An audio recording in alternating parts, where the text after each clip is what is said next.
Have you ever been scrolling through your feed and just wondered, why some people share every single meal, every thought, every vacation photo, while other people are basically digital ghosts? Well, today, we're going to get into the fascinating science behind that very decision. We're going to explore the hidden calculations and the social pressures that are constantly shaping what we choose to share and what we choose to keep to ourselves. I mean, this is the big question, right? It's a mystery that really gets to the heart of our digital lives. And what's so interesting is that the answer isn't just one simple thing. Turns out, it's this really complex cocktail of rational thinking, deep-seated psychology, and some incredibly powerful social forces we don't even realize are at play. So, to start figuring this out, we have to look inside our own heads. Because believe it or not, there's a surprisingly logical process that happens almost every single time you even think about hitting that post button. Researchers have a pretty academic-sounding name for it, the privacy calculus. Now, I know, that sounds complicated, but the idea behind it is actually super simple. It's just a mental pros and cons list that we do in a split second.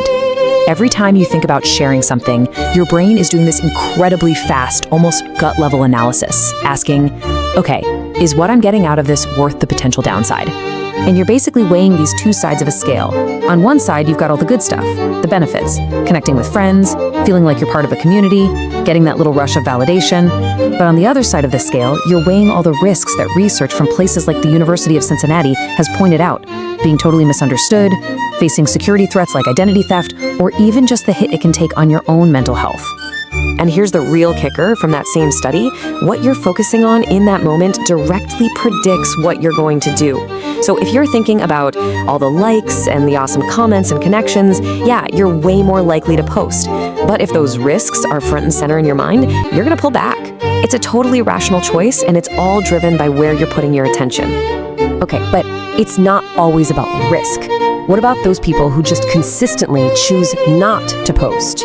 Well, it turns out their silence often isn't about being scared of the risks. It's about something else entirely, a kind of quiet confidence. Yeah, a lot of psychology research is finding that choosing to keep your life private isn't a sign you're boring or have something to hide. It can actually be a huge display of self-assurance. It basically signals to the world that you're not looking for likes and comments to tell you who you are, because you're already secure in that. And this kind of confidence is built on some really key qualities. We're talking about people who get their validation from inside themselves, not from a screen. They're comfortable with who they are, the good and the bad, so they just proactively opt out of that whole toxic online comparison game. And ultimately, they tend to pour their energy into a few deep, real-world relationships, instead of broadcasting their lives to hundreds of online acquaintances. I love this quote from Farley Ledgewood. It just perfectly captures it. You know what you've accomplished, and that's enough. That's internal validation right there. You don't need to package it, perform it, and post it for an audience for that feeling of accomplishment to be real. It's already real for you. Okay, so we have our rational brain doing its calculations, and we have our inner psychology and confidence levels. But here's the thing, we don't make these decisions in a bubble. So now we're gonna zoom out and look at the powerful social forces that influence our choices, and a fascinating theory that explains how the crowd can literally shape our voice, or even take it away completely. It's called the spiral of silence. And the core idea is that we humans are basically hardwired to avoid being isolated from the group. So before we speak up, or before we post a controversial opinion, we do this subconscious scan of the room. We try to see which way the wind is blowing, and if we get the sense that our opinion is in the minority, we often just choose to stay quiet to avoid any disapproval or backlash. And this one simple fear creates this powerful, self-reinforcing loop. Think about it. You scan the room, you feel like you might be the odd one out, so you stay quiet. But your silence, plus the silence of everyone else who feels the same way, makes the majority opinion seem way more dominant than it actually is. And that, in turn, encourages even more people to fall silent, creating this downward spiral of conformity. And please, don't make the mistake of thinking this is just some old theory from a dusty textbook. Large-scale studies have confirmed it again and again. Social media platforms, which we think of as these open forums for discussion, can actually crank up the volume on these silencing behaviors. What we end up seeing online is often a totally skewed perception of what people really think. So, if a huge chunk of us are staying silent online, what does that actually do to the public conversation? Well, this is where the story gets really, really interesting. It turns out our collective silence can create some truly strange, counterintuitive results. To figure this out, researchers use two different models. So in the first one, the memoryless model, when you go quiet, you basically just vanish from the conversation. It's like you left the room.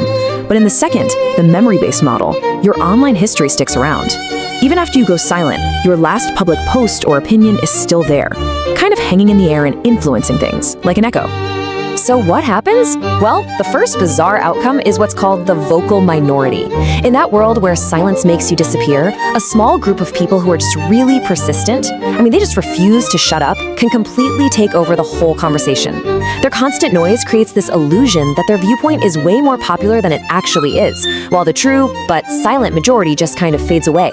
Okay, but here's an even weirder question. What happens when our digital past comes back to haunt our present? Like, what if all of us have privately changed our minds about something, but our old posts are still out there saying the opposite?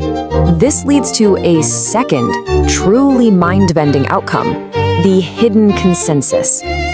In that memory-based world, it's totally possible for an entire group to privately come to a complete agreement, but because all their old disagreeing posts are still visible online, nobody realizes they're all on the same page.